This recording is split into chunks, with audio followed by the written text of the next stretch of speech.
Hello छात्र छात्रीসকল मैं तुम्हालोकर মাজত আকৌ এটা নতুন ভিডিও আনিছো।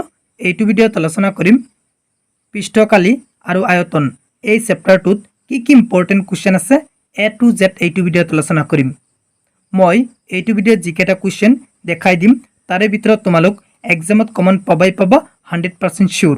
যদি নোপোৱা মই ৰিস্ক লৈছো, তোমালোক যিটো কবা সেইটো মই মানি লম। এতিয়া আমি চাই লওঁ কি ইম্পৰ্টেন্ট কোৱেশ্চন আছে এইটো চেপ্টাৰত। তোমালোক কিতাপটো উলিয়াই লোৱা আৰু টিক চিন মাৰি লোৱা। প্ৰথমতে তোমালোক উলিয়াই লোৱা 288 নং পৃষ্ঠা। 288 নং পৃষ্ঠাৰ পৰা চাবা উদাহৰণ 2। এইটো উদাহৰণ মোষ্ট ইম্পৰ্টেন্ট এইবাৰৰ কাৰণে। চিত্ৰ 13.7ত দুটা গোটা বস্তু এটা গণক আৰু এটা অৰ্ধগোলকেৰে নিৰ্মাণ কৰা এটা নক্সাৰ ভূমি 5 সেন্টিমিটাৰ, কাষৰ এটা গণক আৰু ইয়াৰ ওপৰত লগাই থোৱা অৰ্ধগোলকৰ বেহ 4.2 সেন্টিমিটাৰ। নক্সাটোৰ মুঠ পৃষ্ঠকালি নিৰ্ণয় কৰা। এইটো উদাহৰণ মোষ্ট ইম্পৰ্টেন্ট এইবাৰৰ কাৰণে। এই চিত্ৰটো দিয়া থাকিব কুৱেশ্যনত, তোমালোক ভালকৈ শিকি যাবা দেই এইটো উদাহৰণ। এতিয়া তোমালোক 290 নং পৃষ্ঠা উলিয়াই লোৱা। 290 নং পৃষ্ঠাৰ অনুশীলনীৰ ভিতৰত কি ইম্পৰ্টেন্ট কুৱেশ্যন আছে এতিয়া আমি চাম। অনুশীলনীৰ 1 নং কুৱেশ্যনটো মোষ্ট ইম্পৰ্টেন্ট এইবাৰৰ কাৰণে। 1 নং কুৱেশ্যনটো তোমালোক ভালকৈ শিকি যাবা।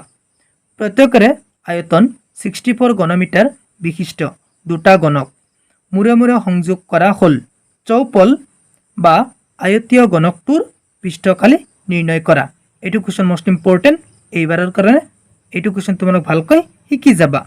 নেক্সট ইম্পৰ্টেন্ট কুৱেশ্যনটো হ'ল 2 নং কুৱেশ্যনটো মোষ্ট ইম্পৰ্টেন্ট এইবাৰৰ কাৰণে।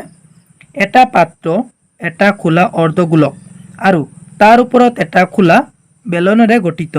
অৰ্ধগোলকটোৰ বেহ 14 সেন্টিমিটাৰ আৰু পাত্ৰটোৰ মুঠ উচ্চতা হ'ল 13 সেন্টিমিটাৰ। পাত্ৰটোৰ ভিতৰ পৃষ্ঠৰ কালি নিৰ্ণয় কৰা। এইটো কুৱেশ্যন মোষ্ট ইম্পৰ্টেন্ট এইবাৰৰ কাৰণে। এইটো কুৱেশ্যন তোমালোক ভালকৈ শিকি যাবা। নেক্সট ইম্পৰ্টেন্ট কুৱেশ্যনটো হ'ল 3 নং কুৱেশ্যনটো মোষ্ট ইম্পৰ্টেন্ট এইবাৰৰ কাৰণে। 3 নং কুৱেশ্যনটো তোমালোক ভালকৈ শিকি যাবা। এটা পুতলা একে ব্যাসাৰ্ধযুক্ত এটা অৰ্ধগোলকৰ ওপৰত 3.5 সেন্টিমিটাৰ ব্যাসাৰ্ধযুক্ত এটা শংকুৰে গঠিত। পুতলাটোৰ মুঠ উচ্চতা হ'ল 15.5 সেন্টিমিটাৰ। পুতলাটোৰ মুঠ পৃষ্ঠকালি নিৰ্ণয় কৰা। এইটো কুৱেশ্যন মোষ্ট ইম্পৰ্টেন্ট এইবাৰৰ কাৰণে। এইটো কুৱেশ্যন তোমালোক ভালকৈ শিকি যাবা। নেক্সট ইম্পৰ্টেন্ট কুৱেশ্যনটো হ'ল 5 নং কুৱেশ্যনটো মোষ্ট ইম্পৰ্টেন্ট এইবাৰৰ কাৰণে। 5 নং কুৱেশ্যনটো তোমালোক ভালকৈ শিকি যাবা। এটা গণকীয় কাঠৰ টুকুৰাৰ পৰা পৃষ্ঠৰ পৰা এটা অৰ্ধগোলক আকৃতিৰ গভীৰতা কাটি লোৱা হৈছে যাতে অৰ্ধগোলকৰ বেহ এল গণকৰ কাষৰ সৈতে একে হয়। অৱশিষ্ট অংশৰ পৃষ্ঠকালি নিৰ্ণয় কৰা। এইটো কুৱেশ্যন মোষ্ট ইম্পৰ্টেন্ট এইবাৰৰ কাৰণে। এইটো কুৱেশ্যন তোমালোক ভালকৈ শিকি যাবা। এতিয়া তোমালোক উলিয়াই লোৱা 291 নং পৃষ্ঠা। 291 নং পৃষ্ঠা পৰা চাবা 8 নং কুৱেশ্যনটো মোষ্ট ইম্পৰ্টেন্ট এইবাৰৰ কাৰণে। 8 নং কুৱেশ্যনটো তোমালোক ভালকৈ শিকি যাবা। 2.4 সেন্টিমিটাৰ উচ্চতা আৰু 1.4 সেন্টিমিটাৰ বেহ বিশিষ্ট এটা গোটা বেলনৰ পৰা এটা একে উচ্চতাৰ আৰু বেশৰ শংকু আকৃতিৰ খোল খুলি উলিওৱা হ'ল। অৱশিষ্ট গোটা বস্তুটোৰ পৃষ্ঠকালি বৰ্গ সেন্টিমিটাৰত শুদ্ধমানত নিৰ্ণয় কৰা। এইটো কুৱেশ্যন মোষ্ট ইম্পৰ্টেন্ট এইবাৰৰ কাৰণে। এইটো কুৱেশ্যন তোমালোক ভালকৈ শিকি যাবা। এতিয়া তোমালোক উলিয়াই লোৱা 293 নং পৃষ্ঠা।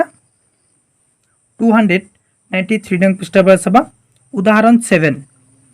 এইটো উদাহৰণ মোষ্ট ইম্পৰ্টেন্ট এইবাৰৰ কাৰণে।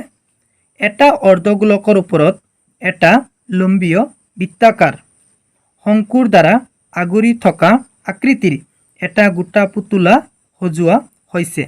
শংকুটোৰ উচ্চতা 2 সেন্টিমিটাৰ আৰু ভূমিৰ বেহ 4 সেন্টিমিটাৰ। পুতলাটোৰ আয়তন নিৰ্ণয় কৰা। যদি এটা লম্বীয় বৃত্তাকাৰ বেলনে পুতলাটোৰ সীমা আবৃত কৰি থাকে তেন্তে বেলনটোৰ আয়তন আৰু পুতলাটোৰ আয়তনৰ পাৰ্থক্য নিৰ্ণয় কৰা। এইটো উদাহৰণ মোষ্ট ইম্পৰ্টেণ্ট এইবাৰৰ কাৰণে। এইটো উদাহৰণ তোমালোক ভালকৈ শিকি যাবা। নেক্সট তোমালোক উলিয়াই লোৱা 294 নং পৃষ্ঠা। 294 নং পৃষ্ঠাৰ পৰা চাবা তোমালোক 5 নং কুৱেশ্যনটো মোষ্ট ইম্পৰ্টেণ্ট এইবাৰৰ কাৰণে। 5 নং কুৱেশ্যনটো তোমালোক ভালকৈ শিকি যাবা। উলটি থকা শংকু আকৃতিৰ এটা পাত্ৰ আছে। ইয়াৰ উচ্চতা হ'ল 8 সেণ্টিমিটাৰ আৰু মুক্ত হৈ থকা শীৰ্ষভাগৰ ব্যাসাৰ্ধ 5 সেণ্টিমিটাৰ। ইয়াৰ কাণলৈকে চপচপীয়াকৈ পানী ভৰোৱা হ'ল। যেতিয়া 0.5 সেণ্টিমিটাৰ ব্যাসাৰ্ধৰ গোলাকাৰ কেইটামান শিখৰ গুলি পাত্ৰটোত ভৰোৱা হ'ল। পাত্ৰৰ 1/4 পানী উলিয়াই পৰিল। পাত্ৰটোত ভৰোৱা শিখৰ গুলিৰ সংখ্যা নিৰ্ণয় কৰা। এইটো কুৱেশ্যন মোষ্ট ইম্পৰ্টেণ্ট এইবাৰৰ কাৰণে। এইটো কুৱেশ্যন তোমালোক ভালকৈ শিকি যাবা। নেক্সট তোমালোক চাবা 6 নং কুৱেশ্যনটো মোষ্ট ইম্পৰ্টেণ্ট এইবাৰৰ কাৰণে। 6 নং কুৱেশ্যনটো তোমালোক ভালকৈ শিকি যাবা। এটা গোটা লোহাৰ খুঁটা 220 সেণ্টিমিটাৰ উচ্চতা আৰু 24 সেণ্টিমিটাৰ ভূমি বেহ বিশিষ্ট বেলনেৰে গঠিত, যাৰ ওপৰভাগ 60 সেণ্টিমিটাৰ উচ্চতা আৰু 8 সেণ্টিমিটাৰ ব্যাসাৰ্ধযুক্ত আন এটা বেলনে আবৃত কৰি আছে। খুঁটাটোৰ ভৰ নিৰ্ণয় কৰা। দিয়া আছে 1 ঘন সেণ্টিমিটাৰ, লোৰ ভৰ প্ৰায় 8 গ্ৰাম। পাই ইকুৱেল 3.14 ব্যৱহাৰ কৰা। এইটো কুৱেশ্যন মোষ্ট ইম্পৰ্টেণ্ট এইবাৰৰ কাৰণে। এইটো কুৱেশ্যন তোমালোক ভালকৈ শিকি যাবা। এইকেইটা মোষ্ট ইম্পৰ্টেণ্ট কুৱেশ্যন আছিল পৃষ্ঠকালি আৰু আয়তন এইটো চেপ্টাৰত। মই যিকেইটা কুৱেশ্যন দিলোঁ তাৰে ভিতৰত কমন পৰিব 100% চিয়'ৰ তোমালোক ভালকৈ উত্তৰবিলাক পঢ়ি যাবা।